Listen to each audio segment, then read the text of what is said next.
পুরপুরা সিলসিলা দাতা পীরের মুরিদ, অমুক পীরের মুরিদ, তমুক পীরের মুরিদ, রাখো তোমার পীরের মুরিদি পরিচয়। আজকে যদি আমরা দৃঢ়ভাবে বলতাম, দেখো এইসব পীরের পরিচয় দিয়ে আর অমুকের দাদার পরিচয় দিয়ে নাজাত পাওয়া যাবে না, তুমি তোমার রাস্তা দেখো, তাহলে মুসলমানরা আমলে জুড়ে 30-40 হাজার টাকা এক একটা মাহফিল, গরিব মাহফিল এলাকা থেকে দিয়ে যাচ্ছে কি 1.5-2 ঘন্টা একটু কাহিনীমূলক, অমুক পীরের কাহিনী। আল্লাহ ওয়ালাদেরকে ভালোবাসি, দাদা পীর আল্লামা হুজুর কেবলাকে হৃদয়ে মানিক মনে করি। মুসলমান জাতিটাকে ধর্মের নামে বিষ খাওয়ানো যাবে না। নূহ নবী বললেন বাপের পরিচয় চলবে না, বলো বাপ। বেটারা বলল আব্বা আমরা কথা দিচ্ছি, আমরা এই দুটো কথা আমল করে নেব। পীরের কাহিনী শুনবেন, কারামতি শুনবেন, অমুক শুনবেন, তমুক শুনবেন, কত ভেজাল। মা ফাতেমার কাহিনী, আলীর কাহিনী, অমুক কাহিনী, তমুক কাহিনী। এই কাহিনী শুনে একটা জাতির জীবনে কখনো পরিবর্তন আসে না। কাহিনী শুনিয়ে যদি একটা জাতিকে পরিবর্তন করা যেত, 23টা বছর ধরে রাসূলুল্লাহর কাছে আল্লাহ পাক জিবরাইলের মারফতে কোরআন নাজিল করার দরকার ছিল না। মুসলমানদের উপকারার্থে কাজে আসতে পারছে না বাপ। যে হারে এলাকায় মুসলমান, বিশেষ করে আপনাদের ভাঙড় এলাকায়, কত টাকা এই ধর্মীয় জলসার পিছনে শুধু ভাঙড় এলাকা থেকে ব্যয় হয়, মাঝে মাঝে একটু হিসাব নেবেন। এলাকায় যদি 10টা মাহফিল হয়, তো 10টা মাহফিলে যদি 2 লাখ টাকা করে ব্যয় হয়, তো 10 দুগুণ 20 লাখ টাকা ভাঙড়ের মতো মাটি থেকে কোথায় দেই আমরা, কিসের জন্য দেই? এই যে 20 লাখ টাকা ধর্মের কাজে, আমি তো একটা এক্সাম্পল স্বরূপ বলছি, এই গরিব এলাকা থেকে মুসলমানদের পকেটের পয়সা দিয়ে আমরা এই ধর্মকে আল্লাহকে খুশি করার নামে ব্যয় করি। এগুলো কি সত্যি মুসলমানদের উপকারে আসতেছে, না বেশি আরো ক্ষতি করতেছে? আজকাল ধর্মীয় মাহফিলগুলো রং পাল্টে ফেলেছি বাপ। আমরা সবাই মুসলমান, দাদা পীরের সিলসিলার মানুষ, ব্যথা নেবেন না বাপ। দাদা পীরের ভক্তি শ্রদ্ধা করি, দাদা পীরের সিলসিলার মানুষ আমরা। কিন্তু আজকে সিলসিলার ভিতরেই এসব মাহফিলগুলো আজকে কোরআন আর হাদিসের উপরে দাঁড়িয়ে নেই। 1.5 ঘন্টা বক্তব্য করব, 30,000-40,000 টাকা ভিজিট বানিয়ে রেখেছি বাপ। একবার ভাবি না এরা কারা?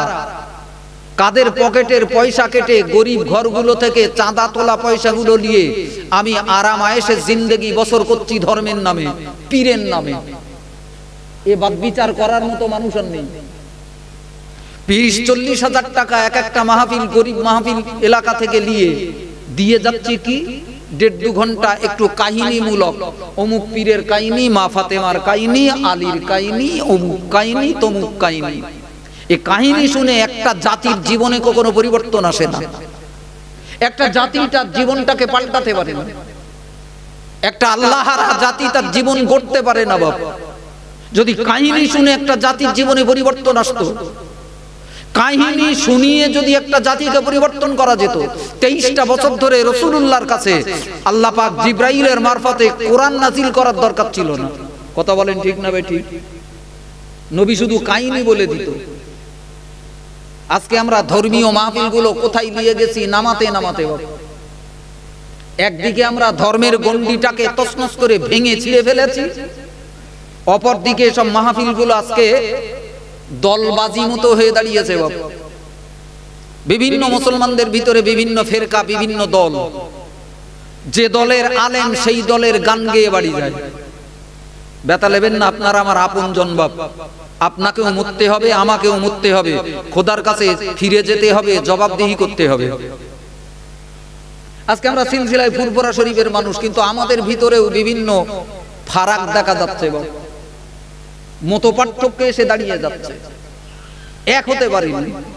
আর আমার মতো কিছু মোল্লা মৌলবি এই সুযোগে, যেখানে যে দলের কথা বললি মানুষ খুশি হয়, সেই দলের গান গেয়ে মীমাংসার কথা, মিলনের কথা, এক হওয়ার কথা, এসবগুলো আজকে সমাজে মাহফিলে আর নেই বাপ। আগের জামানায় এসব মাহফিল থেকে আলেমরা মুসলমানদের ভাঙার কথা নয়, দলবাজির কথা নয়, একতার কথা বলতো, শান্তির কথা বলতো, মিলন মৈত্রীর কথা বলতো, আমাদেরকে এক হতে হবে। আজকে সেসব কথাগুলো শোনা যায় না বাপ। যে দলের আলেম সেই দলে আরো ঝগড়া বাঁধিয়ে দে বাড়ি যাচ্ছে বাপ। এই গ্রামের ভিতরে দুটো দল এমন সুরসুরি লাগিয়ে দিয়েছে বাপ, মুসলমানদের ভিতরে মাহফিল দাঙ্গা বেঁধে গেছে। এ জাতি আগাবে কি করে বাপ? মুসলমানরা আগাবে কি করে? এজন্য আমি কৃষ্ণমাটির ভাই বাপজিকে অনুরোধ করবো বাপ, আমি আপনাদের সন্তান তুল্য গোটা কত কথা বলবো, চেষ্টা করবো আল্লাহ সন্তুষ্টি আপনার উপকারার্থেই কথা বলবো। কোরআন শরীফের ভিতরে আল্লাহ অনেক সুন্দর করে সূরাটার নাম সূরা ফাতির। 114টা সূরা আল্লাহ দান করেছেন, তার ভিতরে একটা সূরা রয়েছে যার নাম সূরা ফাতির। এই সূরা ফাতিরের 43 নম্বর আয়াত আল্লাহ কি সুন্দর করে বলতেন, ইস্তিকবারন ফিল আরদি ওয়া মাকরাস সাইয়্যি ওয়ালা ইয়াহিকুল মাকরুস সাইয়্যু ইল্লা বিআহলিহি ফাহাল ইয়ানজুরুন। দেখেন, আল্লাহর বাণীর চাইতে আমার আপনার উপকার ভালো কেউ বানাতে পারবে না কোরআন ছাড়া। পৃথিবীর কোনো মানুষ ভালো হতে পারবে না। সে যেখানেই যাক, যে কথাই শুনুক, তার ভালো হওয়ার কোনো রাস্তা নেই যদি কোরআনের সংস্পর্শে না আসে। আর কোরআন দিয়ে যদি মানুষকে ভালো বানাতে না পারি, কোরআনের কথাগুলো না শোনাই, জীবনে কখনো জাতি তৈরি করা যাবে না বাবা। মুসলমানদের ভাগ্যের কোনো পরিবর্তন আসবে না। এ জাতির জীবনের কোনো পরিবর্তন আনা সম্ভব নয়। আমরা যদি আমার জাতিটাকে ভালোবাসি, আলেম ওলামা পীর বুজুর্গ তাদের কাছে বিনতি আমার, আমরা যদি আমাদের জাতিটাকে গড়ে তুলতে চাই, ভালো বানাতে চাই, কোরআন ছাড়া দ্বিতীয় কোনো বিকল্প রাস্তা নেই। কোরআনের রাস্তা দেখাতে হবে, কোরআনের কথা মুসলমানদের স্মরণ করাতে হবে। কারণ এই কথাটা হলো আল্লাহর। জোরে বলুন কার? কোরআনের বাণীগুলো কার? একটু জোরে বলেন। আল্লাহর বাণী। এর কোনো বিকল্প নেই, এতে কোনো খাদ নেই। দুনিয়ার সব কথাই মিথ্যা থাকতে পারে, ভেজাল থাকতে পারে। পীরের কাহিনী শুনবেন, কারামতি শুনবেন, অমুক শুনবেন, তমুক শুনবেন, কত ভেজাল। কিন্তু কোরআন নির্ভেজাল, খাঁটি। বেঈমানরা হাজার হাজার বছর ধরে চেষ্টা করেছে কোরআনের ভিতরে বিভিন্ন রকম গলত ঢুকিয়ে দেওয়ার, কিন্তু আল্লাহ বলেছেন এ কোরআনের হেফাজতকারী আমি। জোরে বলুন। সারা পৃথিবী চেষ্টা করলেও আমার কোরআনটার ভিতরে ভুল ঢোকানো যাবে না। শুকরিয়া আদায় করেন। পৃথিবীতে খাঁটি জিনিস বলতে যদি কিছু থাকে তার নাম কোরআন। তার নাম কি? কোরআন।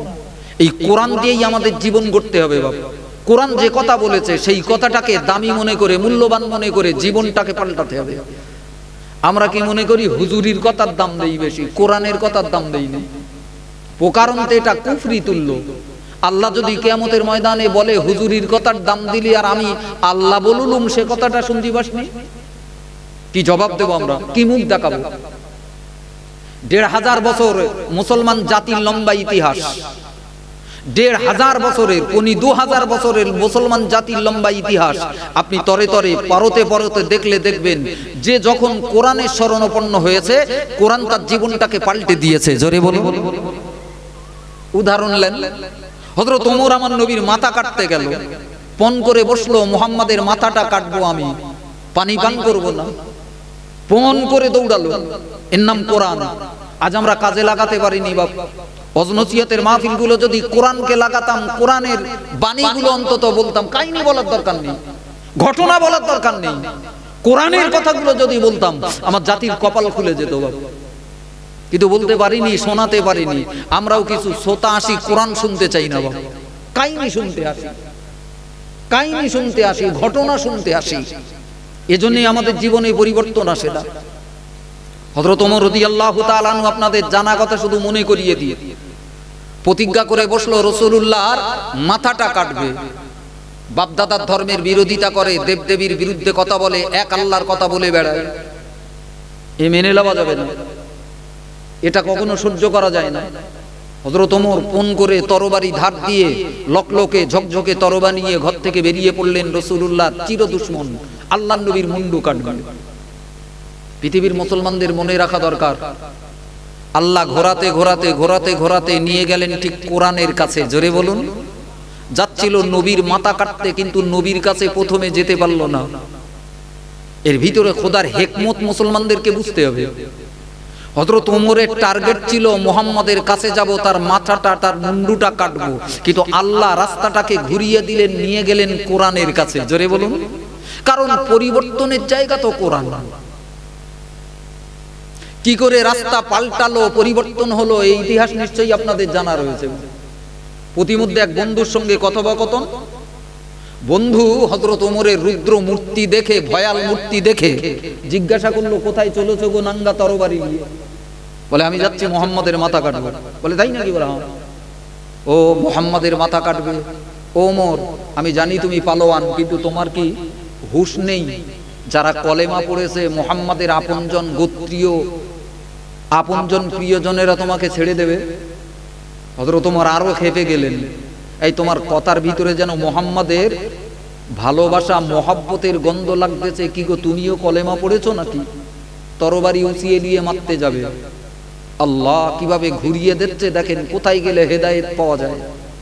আজ আমরা হেদায়েতের জন্য যাচ্ছি, হুজুরের কাছে, মাজারে যাচ্ছি, মাহফিলে যাচ্ছি, অমুক জায়গায় তমুক জায়গায় যাচ্ছি। আল্লাহ মুসলমানদের পরিবর্তন হেদায়েত গোপন রেখেছেন কোরআনের কাছে। জোরে বলুন। এই কথাটা মাথার ভিতরে ঢুকিয়ে এলেন। 1.5 ঘন্টা ওয়াজের ভিতরে যে 3টে কোরআনের আয়াত বলতে পারে না, সে জাতির জীবনের কি করে রাহবার হবে বাবা? সে জাতির জীবনে সুদিন কি করে আনতে পারবে? আমার সোনামানিকেরা, সোনার চাঁদ ভাই বাবজিরা, প্রিয় নবী রাসূলুল্লাহর মাথা কাটার জন্য রওনা দিল হযরত ওমর। হযরত ওমর যখন চলতে লাগলো, প্রতিমধ্যে এক বন্ধুর সঙ্গে সাক্ষাৎ হলো, দেখা হলো।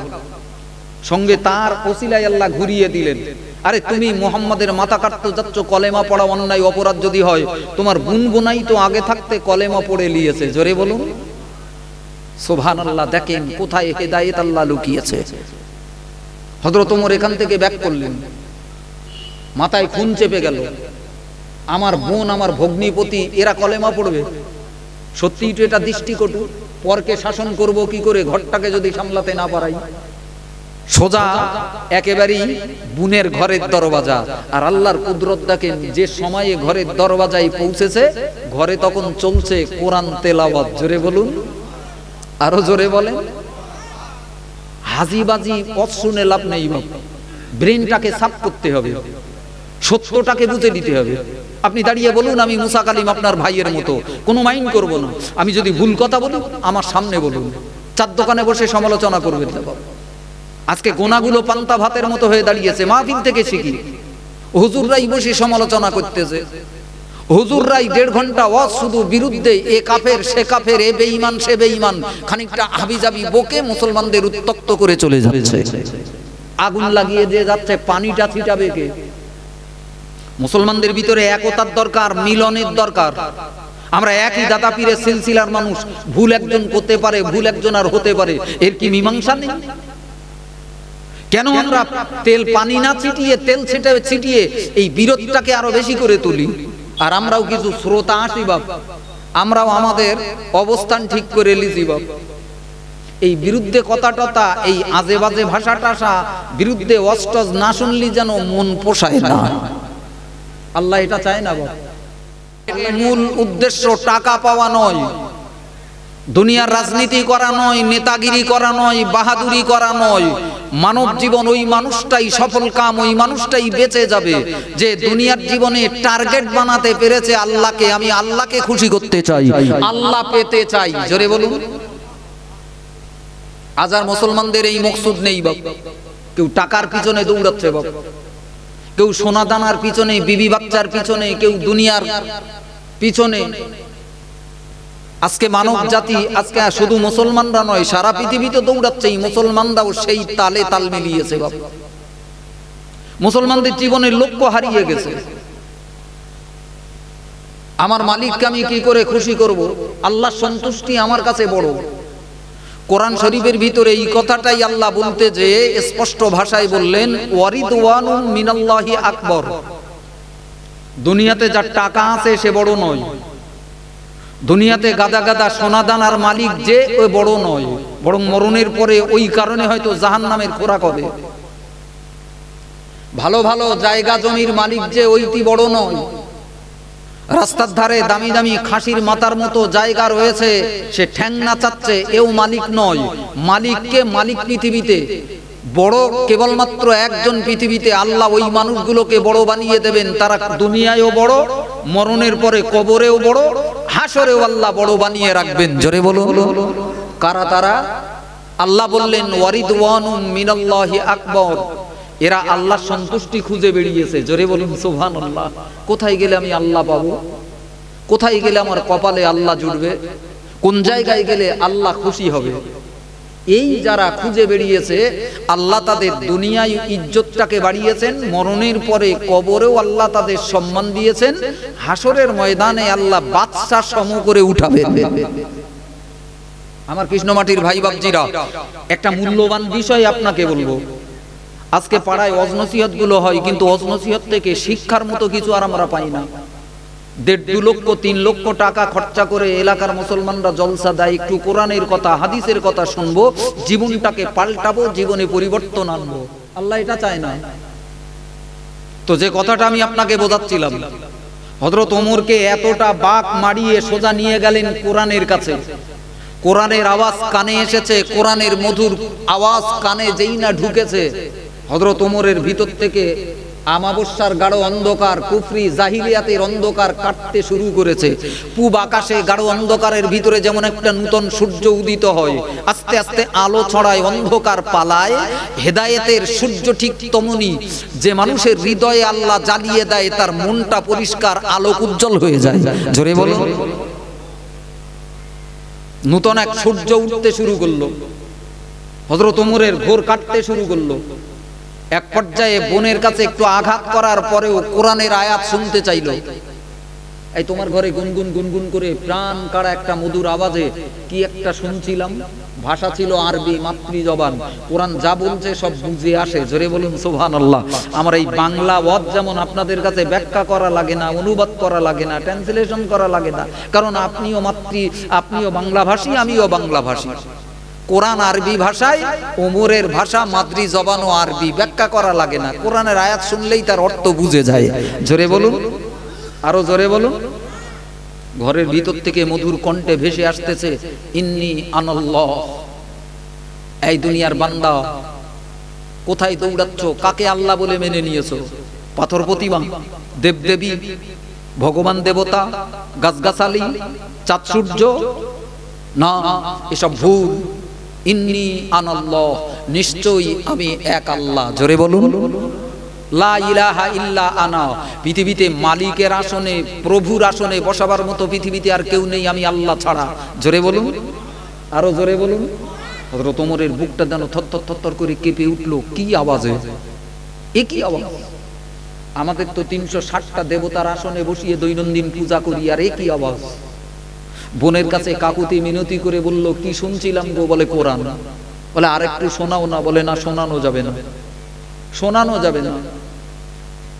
কেন?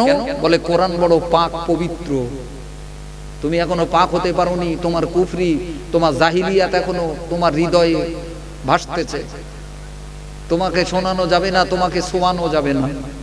বলে কি করে পাক হওয়া যায়? বলে পাক হতে গেলে এই মুহূর্তে তোমাকে নবী পাকের দরবারে যেতে হবে। জোরে বলুন, আরো জোরে বলুন। যাকে প্রথমে টার্গেট নিয়েছিল নবীর কাছে যাবে, প্রথমে টার্গেট নিয়েছিল নবীর কাছে যাবে, মাথাটা কাটবে, আল্লাহ একটু ঘুরিয়ে নিয়ে গেলেন।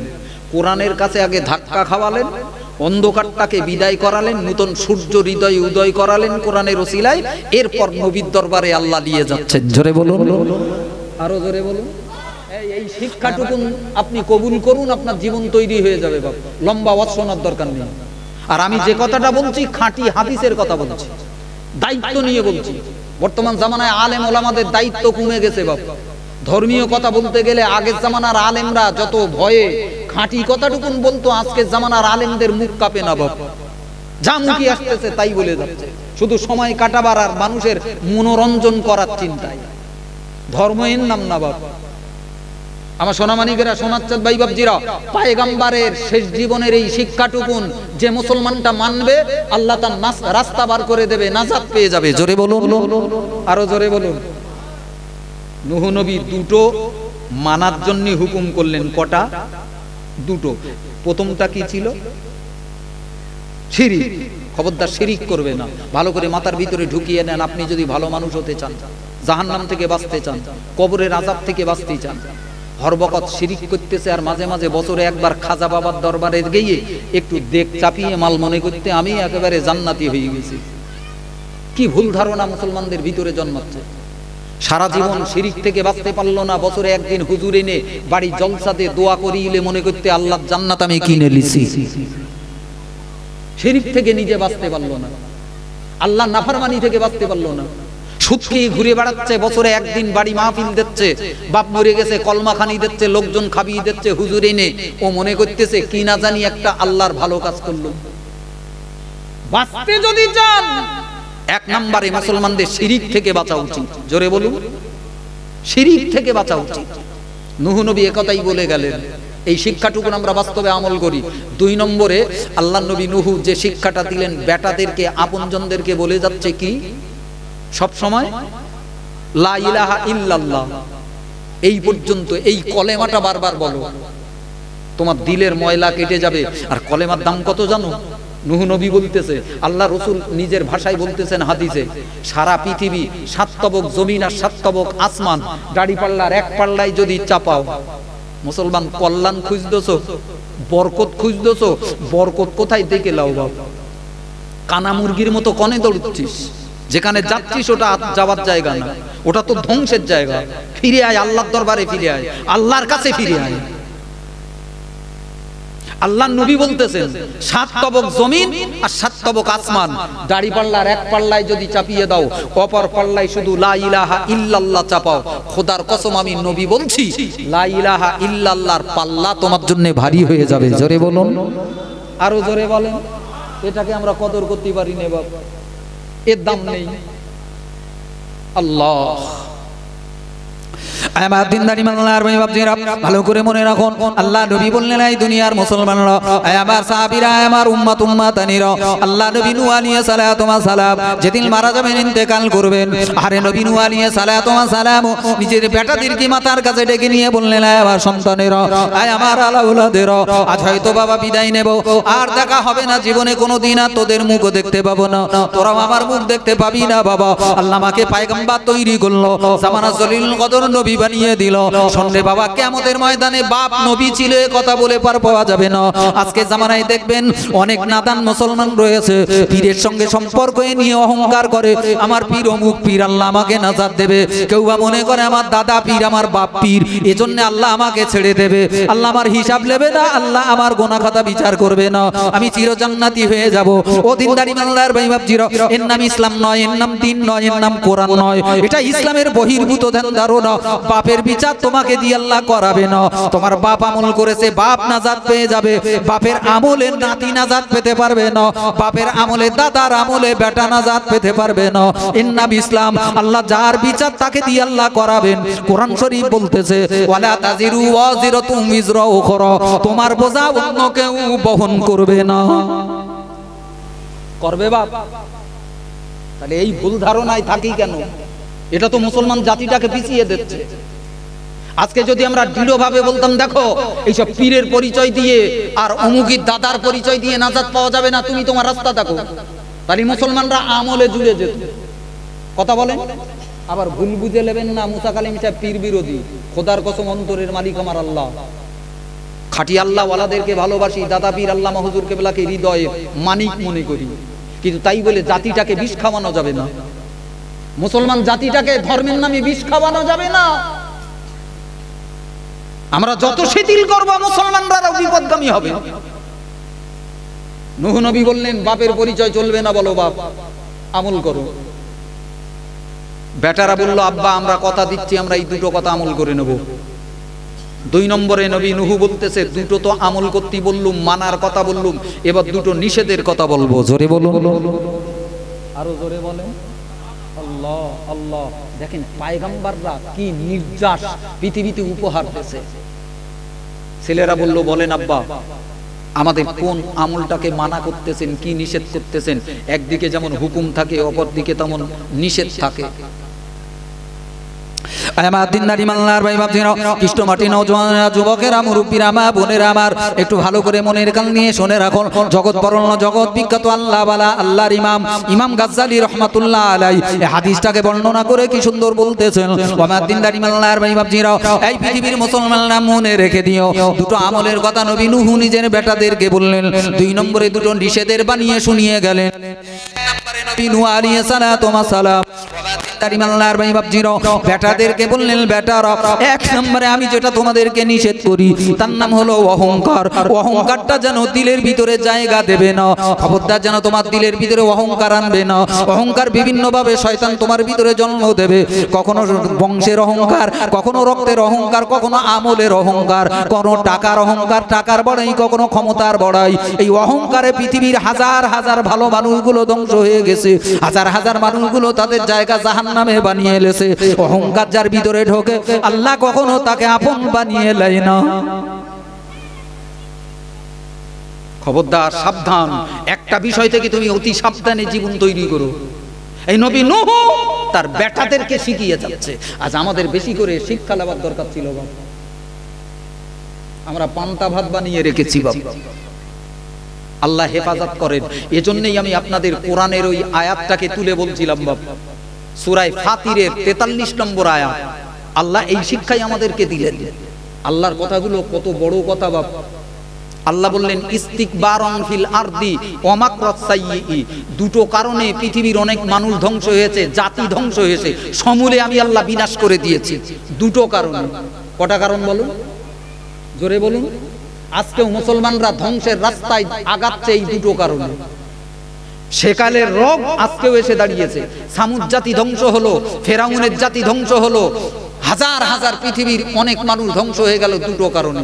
এক নাম্বার রোগ হলো যে হৃদয়গুলোতে যখন অহংকার জন্ম নেয়। ইস্তিকবারন ফিল আরদে, জমিনের উপরে যারা অহংকারী পদার্চনা করে,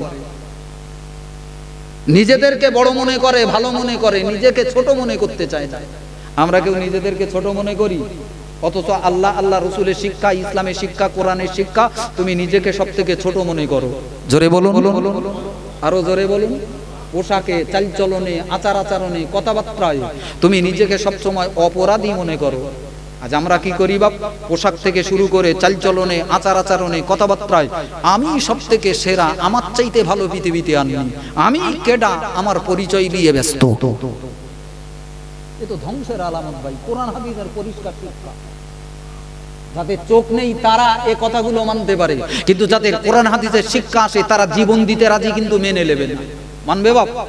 কথা বলেন, মানবে? কখনোই মানবে না। আল্লাহর কোরআন বলতেছে ইস্তিকবারন ফিল আরদি ওয়া মাকরাস সাইয়্যি। প্রথম যে রোগটাতে জাতি ধ্বংস হয়েছে, হাজার হাজার মানুষ নিমজ্জিত হয়েছে, আল্লাহর আযাবে গ্রেফতার হয়েছে, তার নাম হলো অহংকার। এই অহংকার পীরের ভিতরেও ঢুকতে পারে, এই অহংকার পিজ্জাদার ভিতরেও ঢুকতে পারে, এই অহংকার আলেমের ভিতরেও ঢুকতে পারে, এই অহংকার ইমামের ভিতরেও ঢুকতে পারে, এই অহংকার হাজির ভিতরেও ঢুকতে পারে, এই অহংকার রাজনীতির নেতাদের ভিতরে ঢুকতে পারে, এই অহংকার টাকাওয়ালাদের ভিতরে ঢুকতে পারে, এই অহংকার মুসল্লিদের ভিতরেও ঢুকতে পারে। অহংকার থেকে নিজেকে বাঁচাও। বোঝা যাচ্ছে? ওয়াজ কাল সকালবেলা চার দোকানে এসে বসে আমার বিরুদ্ধে সমালোচনা করবেন, করেন গে যান। আমি আল্লাহর কোরআন থেকে আপনাকে বলেছি, ভুল যদি হয় আমার না, আল্লাহর বাণীর ভুল, আমার দোষ দিয়ে লাভ হবে না। আমি আপনাকে আয়াত তুলে বলছি, যান কালকে কোরআন শরীফ খুলে দেখে নেবেন। সূরাটার নাম সূরা ফাতির, 43 নম্বর আয়াত। আল্লাহ বললেন ইস্তিকবারন ফিল আরদি, জমিনের উপরে অহংকার করে যারা ঘুরে বেরিয়েছে অচিরেই তারা পতন হয়ে গেছে, তাতে আমি আল্লাহ পতন করে দিছি। আর দ্বিতীয় নাম্বার রোগ ওয়া মাকরাস সাইয়্যি ওয়ালা ইয়াহিকুল মাকরুস সাইয়্যু ইল্লা বিআহলি। ষড়যন্ত্র, একে অপরের বিরুদ্ধে ষড়যন্ত্র করে, ভাই ভাইয়ের বিরুদ্ধে ষড়যন্ত্র করে, নেতা নেতার বিরুদ্ধে ষড়যন্ত্র করে, আলেম আলেমের বিরুদ্ধে ষড়যন্ত্র করে। তাকে কি করে পচানো যায়, তাকে কি করে ছোট করা যায়, তাকে কি করে হেয় করা যায়, তাকে কি করে অপমান করা যায়, এই ষড়যন্ত্রে যারা লিপ্ত হয়, এটা এক মারাত্মক গুনাহ, জাতীয় জীবনে অনিষ্ট ডেকে আনে। তুমি মুসল্লি ইমামের বিরুদ্ধে ষড়যন্ত্র করো, ইমাম মুসল্লির বিরুদ্ধে ষড়যন্ত্র করে, এই ষড়যন্ত্রের রোগ আজকে প্রতিটি মুসলমানের হৃদয়ে ঢুকে আছে বাবা। যদি ভালো হতে চান, গলাবাজি করে ভালো হওয়া যাবে না। আমি ফুরফুরা সিলসিলা দাতা পীরের মুরিদ, অমুক পীরের মুরিদ, তমুক পীরের মুরিদ, রাখো তোমার পীরের মুরিদি পরিচয়। আল্লাহ যেটা বলছেন সেটা মাথা পেতে মেনে নাও। এই রোগগুলো যদি নিজেদের ভিতরে থাকে, আগে চিকিৎসা করো, আগে চিকিৎসা করো। বাঁচা যাবে না বলো? কেউ বাঁচাতে পারবে না।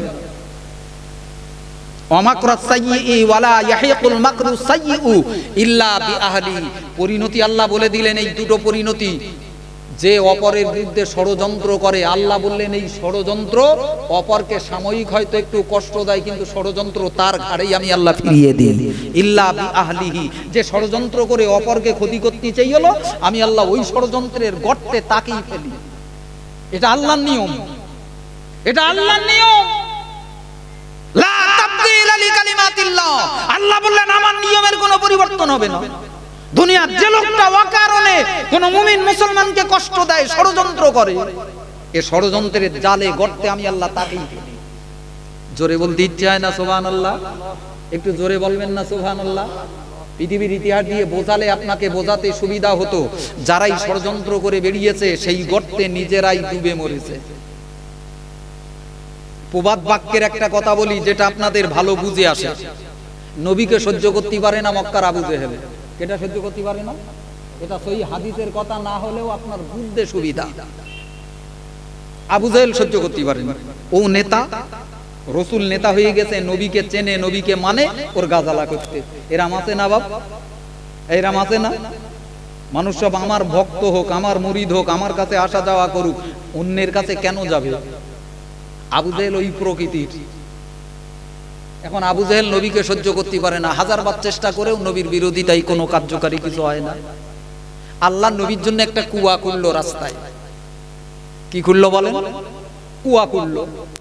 এখন কুয়াটা খুঁড়ে মাল রাত্রি ঘুমোয় না, ভোরবেলা নবী এই রাস্তাতে যাবে, ওই কুয়ার মধ্যে পড়বে। এই দৃশ্যটা দেখবো, শান্তি পাবো। অনেক মানুষ আছে মানুষকে ক্ষতি করে শান্তি পায়। আস্তাগফিরুল্লাহ, এটা মানবিকতা নয়। দিলটাকে উদার করেন, মনটাকে বড় করেন, তামাম মানুষগুলোকে ভালোবাসেন। আরে মারেফাত মারেফাত করছেন, ওলি আল্লাহদের রাস্তা খুলতেছেন, আপনি জানেন এই রাস্তায় না হাঁটলে বোঝা যাবে না। ঈমানদার তো দূরের কথা, একটা বেঈমানের সঙ্গে একটুখানি বাজে কথা বলার কারণে কলব বন্ধ হয়ে যায়। এ কলব আর আল্লাহ বলে না, এ কলব আল্লাহ বলে না, তবেই আল্লাহর ওলি হওয়া যায়। হিংসা, হিংসা, হিংসার পাজা তুমি আল্লাহর ওলি। তোমার বুকের ভিতরে আদ্যপান্ত হিংসা, তুমি কি করে আল্লাহ পাবা? পিসারে সাক্তি রহমাতুল্লাহ আলাইহি একবার এক বাজারে দোকান ছিল বাপ। এখন সেই বাজারে আগুন লেগেছে। সেই বাজারে কি লেগেছে? আগুন লেগেছে। এখন আগুন লেগে অনেক দোকান পুড়িয়ে গেছে বাপ। ওলি আল্লাহ কারা? তাদের মনটা কত উদার, কত বড়, কত ফেরেশ, না হলে আল্লাহ পাওয়া যায় না। অন্তরে রোগ আছে, সেই অন্তরে আল্লাহ বাসা বাঁধবে? এখন আগুন লেগেছে, দোকান সব পুড়তেছে। হুজুরের কাছে একজন এসে সংবাদ দিচ্ছে, হুজুর বাজারে আগুন লেগেছে, যে পটিটায় আপনার দোকান সেই পটিটাতেই আগুন লেগেছে। এখন হুজুর বলে ফেললেন, বাবা আমার দোকানটা কি পুড়িয়েছে না ভালো আছে? ছেলেটা বলতে, না হুজুর মনে হচ্ছে আপনার দোকানটা ভালো আছে। এখন পীর সাহেব নিজের দোকানটা পুড়িনি, ভালো আছে বলে আলহামদুলিল্লাহ আল্লাহর প্রশংসা করেছে। কি বলেছে? জোরে বলুন। এতে কোনো ভুল আছে? এতে কোনো ত্রুটি বার করতে পারবেন? আরে আমার দোকানটা বেঁচে গেছে, আলহামদুলিল্লাহ, আল্লাহ বাঁচিয়েছে, খোদার প্রশংসা। কিন্তু আল্লাহ পাওয়ার রাস্তা, তরিকতের রাস্তাটার বিচার অন্য রকম বাপ। বাইরেটা দেখলি তুমি ভালো বলে মনে করবা, হুজুর ঠিক আছে যে, কিন্তু তরিকতের রাস্তা ভিন্ন। শরীয়ত তোমাকে অধিকার দিলেও তরিকত দেয় না। জোরে বলুন, আরো জোরে বলেন। সাথে সাথে এলহাম এলো, নবীদের কাছে আসে ওহী, ওলি আল্লাহদের কাছে আসে এলহাম। এলহাম এলো, এই সাররে শক্তি, এতগুলো আমার গরিব বান্দার দোকান পুড়ে গেল, তুমি একবার দুঃখ প্রকাশ করতে পারলে না, তোমার দোকানটা বেঁচে গেল বলে আমার প্রশংসা করতেছো। আমি তোমার প্রশংসা নেব না, বরং তোমাকে ওলি আল্লাহর খাতা থেকে নাম কেটে দেব, এই মুহূর্তে যদি তওবা না করো। জোরে বলুন, কারা হয় আল্লাহর ওলি? কারা হয় আল্লাহ ওয়ালা? সমাজ আজকে ভুলে গেছে বাপ, যার তার পরিচয় দেখে পেছনে দৌড়চ্ছে। মুসলমান আজ গাদা গরুর মতো জীবন কাটাচ্ছে বাপ। ভাঙড় এলাকা, এসব এলাকাগুলো কত সুন্দর এলাকা, আল্লাহ আমাদের ভিতরে ঈমান ইসলামের জজবা দিয়েছেন, মোহাব্বত দিয়েছেন বাপ, কিন্তু আমরা কাজে লাগাতে পারছি। আল্লাহ পাক তৌফিক দান করেন। জোরে বলেন আল্লাহুম্মা আমিন, আরো জোরে বলেন আল্লাহুম্মা আমিন। তো আমি কি ওয়াজ করছিলাম বাপ? আমি আপনাদের কাছ থেকে বিদায় নেব, 9টা পর্যন্ত আমার সময় ছিল, পেরিয়ে গেছে 5 মিনিট। আমি আপনাদের কাছ থেকে বিদায় নেব বাপ। যাক, এশার নামাজের পথে তবু কিছু মুরব্বীরা এসে বসেছে। আমার সোনামানিকেরা, সোনার চাঁদ ভাই বাপজিরা, খোদার কসম আমি আপনাদের সন্তানের মতো, ভাইয়ের মতো, কোনো হিংসা নয়, বিদ্বেষ নয়। আপনারা ভালো হন, আমার সমাজটা ভালো হোক, বাংলার মুসলমানরা সৎ হোক, নেক হোক, আল্লাহ পেয়ে যাক, এ আশায় কোরআনকে সামনে রেখে, হাদিসকে সামনে রেখে কিছু কথা আলোচনা করেছি। কি গো, ব্যথা পেলেন? জোরে বলেন, ব্যথা পেলেন? কারোর খারাপ বলে আল্লাহর কাছে অপ্রিয় হওয়ার মানসিকতা আমার নেই। তবে ওলি আল্লাহদের রাস্তার কথা বলতে যে কিছু পরিচয়ের কথা আপনাকে বলেছি।